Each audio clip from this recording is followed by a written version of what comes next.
because we have a fireside chat with somebody very, very interesting right now, an influencer all the way from the USA called Kelsey Russell. And she's going to be closing off today's Media Matters session, and she genuinely is a ray of sunshine.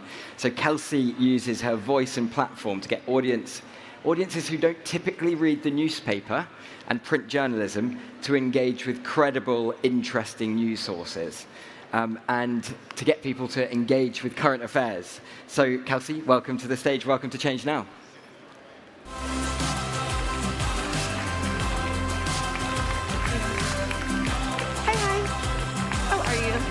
Bring it in. Good, good. Welcome, welcome, welcome. You're going to come sit over here. Oh, they told me to sit in the center. There we go. Perfect. Hello, welcome. I'm doing fab. Thank you. Nice, nice, nice. You've come all the way over from the USA. I did. Now, I think in a moment we're going to show a clip from your TikTok, which is going to be very interesting. But ahead of then, maybe in 30 seconds, can you talk to us about what media literacy content is and how you got into it? Sure. So I am a TikTok creator where I read different forms of print media every single day on my TikTok, typically newspapers, magazines, and I use print media as a vehicle to help Gen Z understand it's a great way to promote our natural curiosity, it's a great way to become more media literate, and also own your agency over attention, because we don't anymore with algorithms. Really, really interesting. If we can play the clip, I would absolutely love to show it now. Sure. I got a subscription to the Sunday New York Times physical copy for my birthday. And I think that bad Gen Z biddies should read the newspaper. And in order to bring back the newspaper, I'm going to literally document every day what I learned.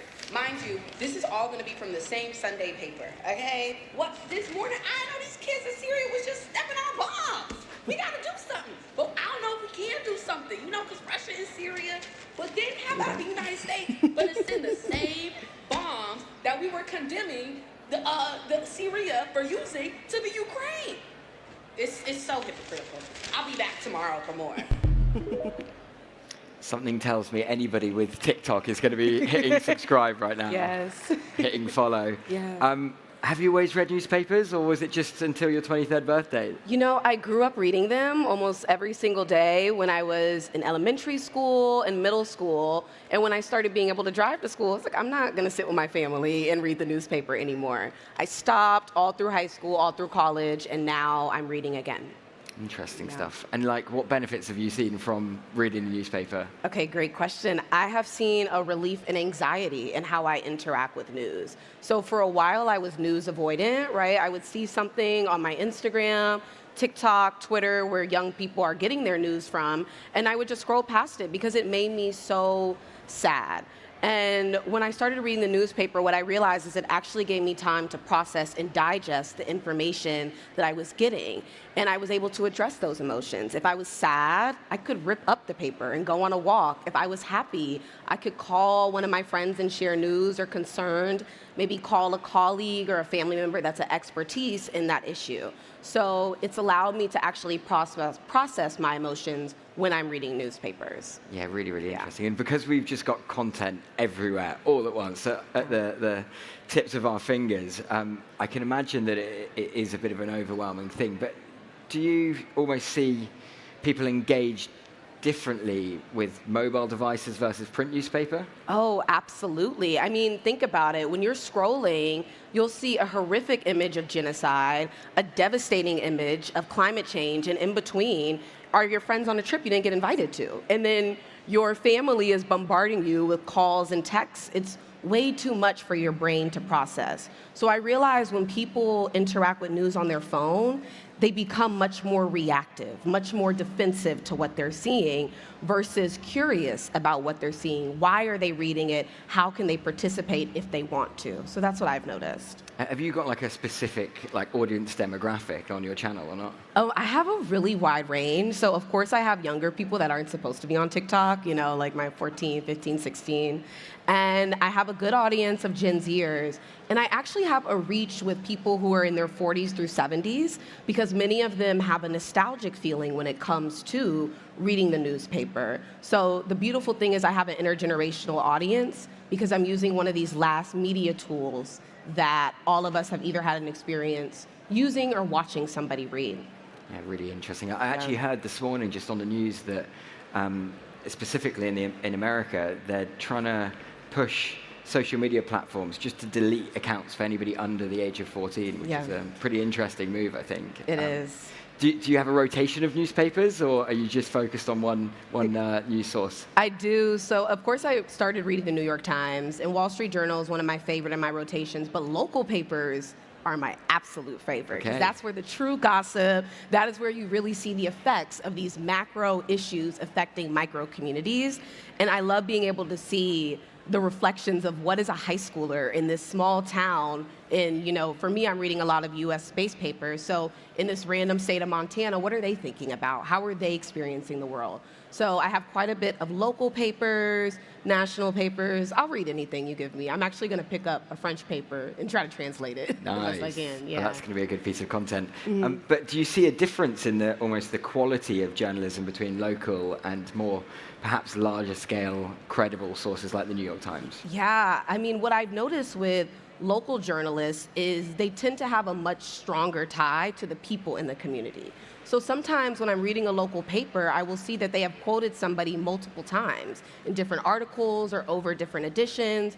So while there's not that much difference in the quality, you can almost see the relationships and the stronger relationships they have with people versus a national newspaper that is pretty far distanced from many of the people they're reporting on. Look, America is perhaps known for being a little bit divided, some divided opinions, perhaps.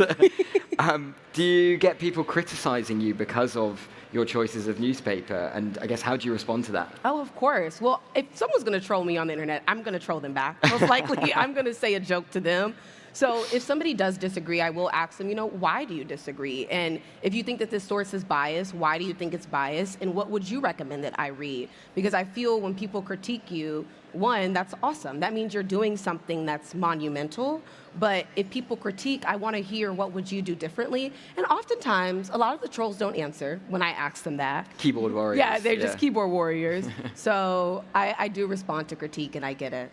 Yeah. Really interesting. I want to see some of those comments. I think that'll be interesting. Yeah. How much time does that take you? Does that take a lot of your day up, having to respond to trollers? Yeah, you know, I really do try to protect my own mental health because I'm on an app that destroys our mental health, essentially. So I really only try to check my comments like 10 a.m. and 10 p.m. Yeah. So if I see those, then I'll respond, but it kind of depends how I'm feeling. If I'm having a good day, I'm honestly more likely to respond. Yeah, it's really, really worrying. It's interesting to see that platforms have acknowledged the fact that they've got timing limitations on Instagram, but people just skip them and just go straight through them, right? It's literally it's a terrifying thing. Yeah. I'm interested to know specifically from a climate perspective. Again, America perhaps slightly divided in the climate debate. They sure are. What do you think the responsibility of the print media has to effectively communicate the climate crisis? Of course. So something I think about whenever we interact with media, most of us are motivated by some form of self-interest. And that doesn't mean we're selfish, right? But everybody has that niche in what they are interested in, right? It might be fashion, it might be geography, it might be camping for you, whatever it is.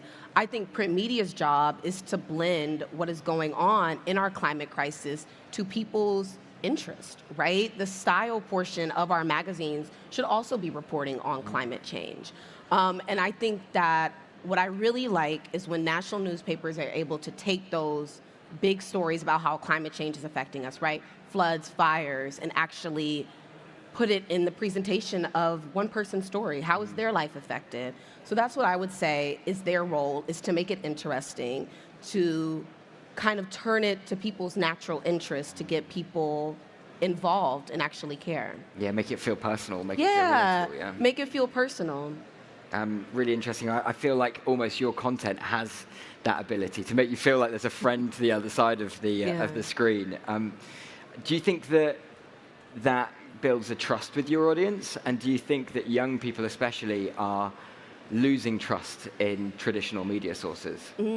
I'll answer the first question. I do think it helps build a sense of trust with my audience. However, I do think that's my natural disposition. Like, I talk with my hands and I smile a lot. And even if I don't know you, I'm probably going to hug you. Because Well, it's got that teacher vibe to it, right? Exactly. Like, we're all human beings.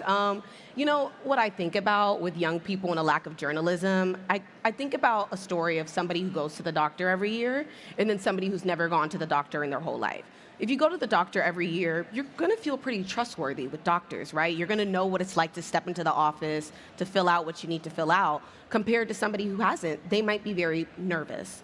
So I think what we are forgetting is that many young people do not have experience reading from journalists as much. They are getting much of their content from content creators, from friends, from random accounts on the internet. So I think the lack of trust more so comes from the lack of experience and the lack of understanding of what a journalist does, who a journalist is, and how difficult the process is, and sometimes the danger they put themselves into. Well, I asked Angela this question earlier. When there are certain events like a extreme weather event, then people's interest in sustainability goes up. What do you think is needed from journalism to make sure that we keep those narratives at the top of headlines? Yeah, I would say, I saw this question and I was stuck on it. And it's like everybody before me answered it fabulously. I would have to say, to keep it at the top of the headlines, I'm going to have to go back to that self-interest. Make the story juicy. I mean, a flood is a flood and it's devastating, but how can you connect a flood to, I don't know, how your shoes are made? It sounds silly, but that's what gets people interested. So I would say, keep the narrative interesting, keep it spicy, and also bring in voices that aren't often talked about or brought in when we talk about climate change. And that's more so a question for everybody, right? Everybody has a different experience with who they're talking to, who they interact with in media, but whose voices have we not heard from when it comes to climate change, and how can we include theirs? I think that's like applicable for businesses as well, right? Exactly. They can make it personal, and it suddenly makes it more interesting. You mentioned that you check your notifications at specific times of the day, and you've also mentioned that print media has actually helped ease anxiety. Absolutely. But how do we strike that balance between being informed and not feeling completely overwhelmed by these narratives? Bring it in person. That's one thing. If you keep everything on your phone, if you are commenting, if you are sending it to your friends, our phones are essentially matrices for anxiety. So instead of texting somebody about it, call somebody, invite them to lunch, invite them to breakfast, and talk about what made you feel anxious when you read the news. It sounds simple and it sounds corny, but it's true. That's what I would say. And also, take care of yourself, all in the same instance, right? If you read a sad story, maybe read a funny story after. Maybe go to the comic section of the newspaper. But I would say finding that balance is a personal journey. And more importantly, when you do feel that sense of anxiety, what are you going to do to cope with it? Is everyone's personal journey. But one of the best things to do is go talk to somebody about what you're reading. Yeah, that's really interesting. Is that how you started almost, was the other side of the screen talking to people in the other side of the world? Essentially, and my dad would send me New York Times articles when I was all throughout college, and he would call me and be like, what do you think about this? What do you think about this? So from an early age, I was used to talking about what's going on in the world, even if it made me uncomfortable or scared. So strike that conversation, and especially strike it with somebody from a different generation or somebody you're not used to talking to. That's a really interesting tip for any parents in the audience there. And I guess that when we're looking at specific trends within your TikTok, do you see any specific topics which almost trend? I guess with algorithms and echo chambers and a lack of attention being something that we're just being bombarded with, is it the thumbnail and the video length that is almost the reason why you get specific views, or is it another reason? Is there specific topics that people are interested in? That's a great question. I'm pretty sure I'm shadow banned right now. If you all don't know what that means, it means like your videos won't show up on people's pages. Why is that? I think because I talk about political, environmental, climate issues, and the app isn't that friendly to that. So I think that's what's going on.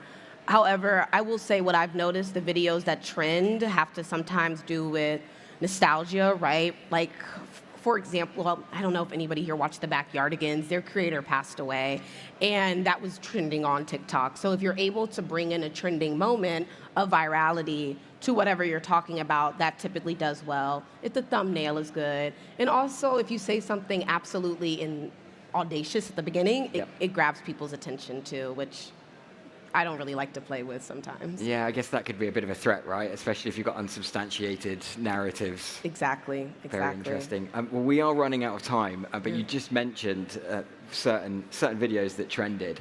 What was it like going viral? I don't know if there's many people in the audience who have gone viral. I haven't. But what was it like going viral? Was it a surprise? It was weird. That's all I can say. It was a little weird. I went viral maybe 3 years ago during like Thanksgiving or something. But it has been a unique experience, especially living in New York. Like, I do run into people who recognize me, which is beautiful. But I think the happiest thing that makes me happy about being viral is I'm spreading positivity and helping people learn. So when people come up to me and say, you inspired me to read the newspaper or inspired me to download this newspaper app, it warms my heart. So it's weird, but it's exciting. Okay, I'm going to, in the last 30 seconds, I'm going to give you a magic wand over here. Okay, I love it. And I want to know, what does good look like in the next 5 years when it comes to young people engaging with important narratives?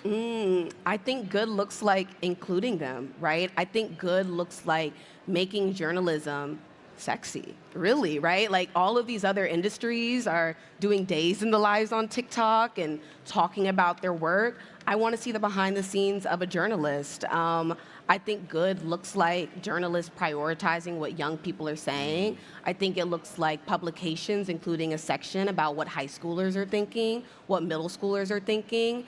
And I think it looks overwhelmingly positive. I think it would be a failure to my brand if I'm not optimistic about the future. So I think it's going to be positive. I love that. Well, thank you so much, Kelsey. Well, we've run out of time, but before we give you a big round of applause, we are officially halfway through Change Now, guys. Yay. We are halfway through, and yeah, there's lots of networking to be done. I feel like your TikTok is going to get swarmed. I think that you're going to get swarmed. Please do go and speak to Kelsey. Do speak to me afterwards. And yeah, obviously go and follow you on TikTok. But thank you so much. Really appreciate it. Thank you so much. Amazing. Nice.